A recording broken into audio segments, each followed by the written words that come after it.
Lá em Atos dos Apóstolos, capítulo 3, do 1 ao 8, está assim, olha.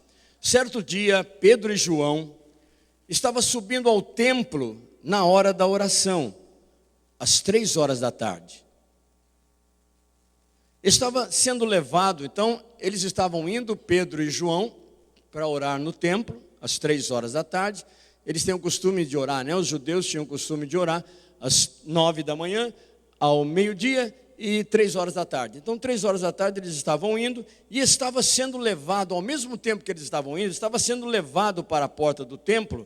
A porta chamava Formosa, ela era muito formosa mesmo. Ela era uma porta de metal que tinha 25 metros de altura por 20 metros de largura e ela era folhada a ouro e prata. Então era uma porta muito linda, chamava Formosa. Estava sendo levado para aquele momento um aleijado de nascença. A Bíblia fala lá na frente, no capítulo 4, que esse aleijado de nascença, ele tinha mais de 40 anos. Então, há pelo menos 40 anos, esse homem era carregado até lá para pedir esmola. Ele não podia entrar no templo. Pela lei judaica, uma pessoa nessas condições não podia entrar no templo. Então ele ficava do lado de fora pedindo esmola, ele não podia trabalhar também. E ali esse homem era colocado todos os dias para pedir esmolas aos que estavam entrando no templo. Vendo que Pedro e João iam entrar no pátio, olha que interessante. Eles já tinham ouvido falar de Pedro e João. Jesus já tinha morrido na cruz, já tinha ressuscitado, já tinha subido aos céus. E Pedro e João e outros apóstolos continuavam fazendo a obra do Senhor. Então, vendo que Pedro e João iam entrar no pátio do templo, esse homem então pediu-lhes esmola. Pedro e João, eles olharam bem para aquele mendigo. E então, olha que coisa linda que você e eu temos que fazer. Então Pedro disse a ele: ei, olha para nós. E aquele mendigo olhou então para eles. O homem olhou para eles com atenção. Por quê? Porque ele esperava receber alguma coisa, alguma moeda, algum dinheiro. E disse Pedro a ele, com muita firmeza: não tenho prata nem ouro, mas o que tenho, isso lhe dou. Aleluia. Em nome de Jesus o Cristo, o Nazareno, ande. E olha o que Pedro fez, e João, segurando-o pela mão direita, ajudou-o a levantar-se. E imediatamente, repitam comigo, imediatamente, os pés e os tornozelos do homem ficaram firmes.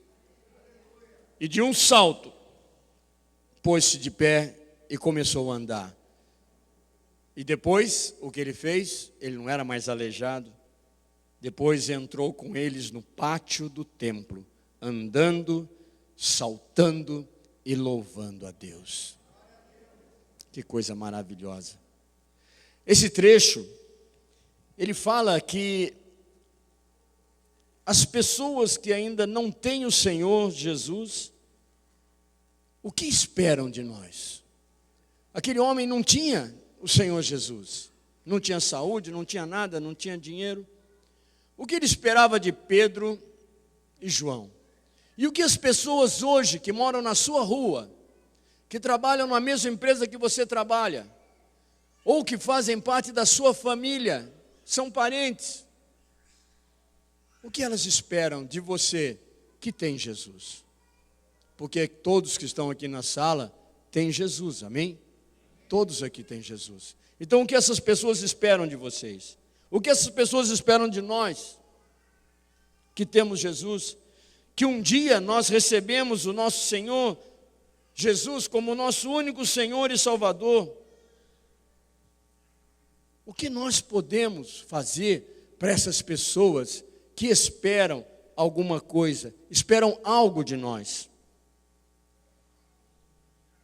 Isso faz parte do nosso dia a dia de cristãos. Eu conheço um sujeito, aliás, bonzinho, bonitinho, educadinho, que ele evangeliza até comprando muamba no Paraguai. Então é no dia a dia, é o que nós temos que fazer. No mundo, a Bíblia diz, Jesus deixou muito claro, nós seremos sal e luz. Para que serve o sal? Para dar sabor. Para que serve a luz? Para deixar tudo às claras, iluminar. Então nós somos essas pessoas, assim como Pedro e João, que estavam entrando ali pela porta formosa e viram aquele homem pedindo esmola. Levar a luz onde tantas vezes tem tanta escuridão. Então, voltando aqui no verso 1, Atos 3:1, certo dia Pedro e João estavam subindo ao templo na hora da oração, às 3 horas da tarde. Então, como eu falei, os judeus eles costumavam orar no templo 3 vezes ao dia, 9, meio-dia e 3 horas da tarde. E Pedro e João, eles, além de serem discípulos de Jesus, eles eram amigos íntimos, os temperamentos completamente opostos, mas amigos íntimos. E Jesus e seus discípulos também eram judeus, e eles passavam por ali todos os dias. Então, quantas vezes Jesus já tinha passado por aquele aleijado pedindo esmola? Muitas vezes. Quantas vezes os demais discípulos já tinham passado? Muitas vezes. No verso 2, estava sendo levado para a porta do templo, chamado Formosa, um aleijado de nascença, mais de 40 anos que ele estava naquela situação, que ali era colocado todos os dias. Para quê? Para pedir esmolas ao que entrava no templo. Então, se ele estava sendo levado, é porque ele não conseguia ir sozinho. Ele dependia diariamente de ajuda. Diariamente, ele precisava de alguém que ou colocasse nas costas, ou o carregasse junto com outra pessoa. Amados, quantos aleijados espirituais nós conhecemos, que todos os dias precisam ser carregados, todos os dias precisam ser levados para um lugar que eles nem sabem o que é, e para pedir uma coisa que ele não devia pedir, esmola. Ele era aleijado, outras versões dizem que era coxo, desde o nascimento, mais de 40 anos. E ele ficava na porta, ele não podia entrar, ele era aleijado, impuro, pecador. Assim era a lei dos judeus. E aos pés dessa porta, ele ficava todos os dias esmolando. No verso 3, vendo que Pedro e João iam entrar no pátio do templo, pediu-lhes esmola. Era para isso que ele estava ali. Quando ele viu Pedro e João, ele pediu esmola. Uma esmolinha, por favor, pelo amor de Deus. Na esperança de conseguir alguma coisa.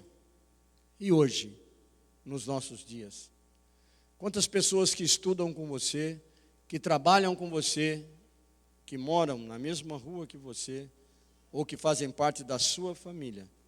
Quantas pessoas com tantos problemas, eles olham para nós, olham para você, querendo pedir alguma coisa, querendo pedir socorro. No lugar que eu moro, existe isso. Existem pessoas ali que pedem socorro com os olhos, querendo realmente, começam nos criticando, dizendo que nós somos crentes radicais, e mais um monte de coisa, que anda com a Bíblia embaixo do braço. Tem vizinho meu que, lá na minha casa tem uma reunião de células, tem vizinho meu que mora em algum lugar da rua, não vou dizer onde, que quando ele passa ali pela minha casa na terça-feira à noite, que ele vê aquela quantidade de carros ali do pessoal da nossa célula, a vontade que ele tem é de estourar os pneus dos carros, é de reclamar com o síndico. A sorte nossa é que o síndico também pertence à nossa célula. E agora tem mais uma célula de adolescentes na mesma rua, então esse vizinho deve ficar muito louco da vida. Tem uma outra vizinha, que um dia ela fez questão de estar com a gente. Por que ela fez questão disso? Difícil, Mariette. Fez questão de estar com a gente. Por quê? Porque ela tem sede de Deus. E ela sabe que aquele grupo, aquelas pessoas que se reúnem ali, elas têm alguma coisa que para elas seria maravilhoso. Tenho certeza que você tem vizinhos assim também, que podem até criticar você e querer furar o pneu do seu carro, mas essas pessoas precisam de alguma coisa. Elas veem em você algo que elas não têm. Esse é o nosso dever. Então aquele homem, vendo que Pedro e João iam entrar no pátio do templo, pediu-lhes esmola. Ela precisava de algo. No verso 4, Pedro e João olharam bem para ele, para aquele homem. Olharam bem para ele. Eu acredito que aquele olhar, semelhante ao olhar de Jesus, quando olhou para aquele jovem que se aproximou dele, dizendo: o que eu preciso para alcançar a vida eterna? Ou por aquele baixinho, da minha estatura, que subiu numa árvore só para olhar para Jesus, e Jesus passa e olha para ele, e fala: Zaqueu, desce depressa, porque hoje me convém, eu vou até a sua casa. Então aquele olhar, sabe, Jesus, quando ele olha para você, ele te ama. Eu vou convidar você a fazer uma experiência, hoje ainda, horário que você quiser, quando você chegar na sua casa, olha para o espelho, e veja ali o seu reflexo, Jesus olhando para você, e olhe bem nos olhos de Jesus olhando para você, você vai entender: uau, que amor é esse que Jesus olha para a gente.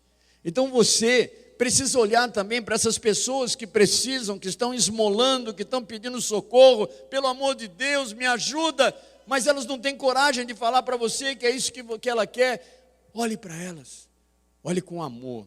Pedro e João fizeram isso, olharam bem para ele, e então Pedro disse: olhe para nós. Com certeza naquele momento Pedro e João pensaram assim: agora é a hora de exercermos o que nós aprendemos esse tempo todo que nós estávamos andando com o Mestre Jesus. Tenho certeza que eles pensaram isso. Agora é a minha vez de exercer, de praticar o que eu aprendi durante esses 3 anos andando com Jesus. Olhar de misericórdia, olhar de compaixão, não olhar de crítica: esse cara não vale nada, bandido, salafrário, sem vergonha, olha o que ele tem feito. Verso 5, o homem olhou para eles com atenção, esperando receber alguma coisa deles. O que as pessoas de fora esperam de mim e de você, que andamos todo esse tempo com Jesus? Quem aqui tem mais de 3 anos que anda com Jesus? Levante a mão. Olha que grande maioria. Mas se você tiver 1 mês só andando com Jesus, já é o suficiente para você ter aprendido a amar como Jesus amou, olhar como Jesus olhou. Você já tem condições de fazer isso. A nossa vida, ela é diferente da do mundo. O nosso semblante é diferente. Tenho certeza que muitos aqui já ouviram falar: nossa, como você está diferente. Na verdade, dá um sorriso para mim quem já teve. Ah lá, está vendo? Eu já vi sorrisos aí. Pessoas falando para você: como você está diferente. Você não é mais a mesma, você não é mais o mesmo. O que aconteceu com você? Tem alguma coisa que te faz feliz. É o que as pessoas pensam. E elas também pensam assim, lá no íntimo delas: eu também quero isso para mim. Eu também quero isso para minha casa. Minha casa está uma bagunça tão grande.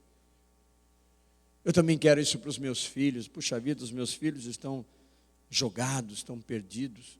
Eu quero tanto isso para eles. No verso 6, disse Pedro, olhando para aquele mendigo: ô filho, eu não tenho prata nem ouro, eu não tenho esse dinheiro, mas o que eu tenho, isto lhe dou. Em nome de Jesus, o Cristo ungido, aquele que morou em Nazaré durante a sua vida de mocidade, eu dou algo a você, em nome de Jesus. Olha só, esse verso, ele tem 2 partes. Primeiro ele fala: não tenho prata nem ouro. Com certeza, momentaneamente decepcionou aquele mendigo. E muitas vezes pode ser que as pessoas do mundo que precisam tanto de você se decepcionem num primeiro momento, porque você não vai aceitar ir no barzinho tomar cerveja com ela. Você não vai aceitar ir numa zona de baixo meretrício com ela. Você não vai aceitar de cara participar do grupo que só tem coisas obscenas e imorais. Você não vai mais aceitar aquelas piadinhas que não te consolam, não te edificam, não te encorajam. Talvez você não vai aceitar conviver ali naquele ambiente que você convivia. Então a pessoa que esperava isso de você, ela vai se decepcionar na primeira vista, como aquele homem aleijado se decepcionou. Pedro não deu a ele dinheiro, não deu prata nem ouro. Mas a segunda parte, mas o que eu tenho, isto eu te dou. Uau! O que você tem, o que eu tenho, nós vamos dar. O quê? Que pode ser de tão bom assim para um necessitado de tudo, de comida, de casa, de amigos, de cura, de paz, de atenção, de amor. Que pode ser tão importante assim? Que pode ser importante que nós servimos a um Senhor que pode todas as coisas. Sabe, Júnior, o Senhor pode transformar a vida daquela família. E pode ser que não seja com ouro nem prata, mas Ele pode transformar a vida daquela família. Nós servimos a um Senhor que pode todas as coisas, e nós nos tornamos amigos desse Senhor. Nós não somos mais chamados de servo do Senhor, nós somos chamados de amigos do Senhor. Isso é você e eu. E o que nós podemos então fazer pelos necessitados que esperam algo de nós? Nós podemos dar esperança. Nós podemos mostrar a eles como nós somos felizes de apresentar Jesus como a pessoa, como a solução que vai mudar a vida daquela pessoa. E é sem exagero algum. Eu falo isso assim com muita convicção, com muita tranquilidade. Ensinar como receber esse Jesus em sua vida e se tornar um de nós. E que mais que aconteceu? No verso 7. Segurando-o pela mão direita. Ministério, pode subir. Louvor. Segurando pela mão direita. Pedro e João ajudaram-o a levantar-se. Então nós precisamos muitas vezes segurar por um tempo as pessoas que nós estamos ajudando. Se a gente quer convidá-la para vir num culto, numa reunião de célula, né? Nós temos culto de manhã, noite, quarta-feira é um culto também maravilhoso. Temos reuniões todos os dias da semana em casas. Você precisa levar essa pessoa para estar convivendo com você. Então você tem que pegá-la pela mão. É nosso dever, é o ide que Jesus nos ordenou. Ide por todos os povos, façam discípulos, ensine-os e depois batize-os. Então, segurando pela mão, verso 7. Ajudou a levantar-se e imediatamente os pés e os tornozelos do homem ficaram firmes. Então, quando você é usado para falar de Deus para alguém, imediatamente o Espírito Santo vem e age na vida daquela pessoa. Aí ela tem duas opções. Ela pode querer aquilo que ela estava buscando, e vai ser uma maravilha, vai ser um crente novo, um cristão novo, um homem ou uma mulher de Deus, novinhos em folha. Ou ela pode dizer, não, não é para mim, ou ainda não é para mim. E aí, você não pode fazer nada a não ser orar. Lembra o jovem rico? Jesus falou para ele, você quer ser perfeito? Então vai, vende o que tem, dá aos pobres e venha e me siga. E aquele jovem então baixou a cabeça, falou, não, ainda não dá para mim, foi embora. O que Jesus fez? Correu atrás dele, filho, não vá, filho, volte aqui, filho, você está perdendo a salvação. Jesus não fez isso. Porque o Senhor nos dá a opção de escolha. Então você e eu, nós só precisamos evangelizar. Só precisamos falar de Jesus, da bondade, do poder, das maravilhas que Ele fez na minha vida e na sua vida. O restante é entre a pessoa e o Espírito Santo. O Espírito Santo também faz a parte dele. Na hora, ele invade a pessoa. Mas a pessoa pode dizer, dá licença, eu ainda não quero.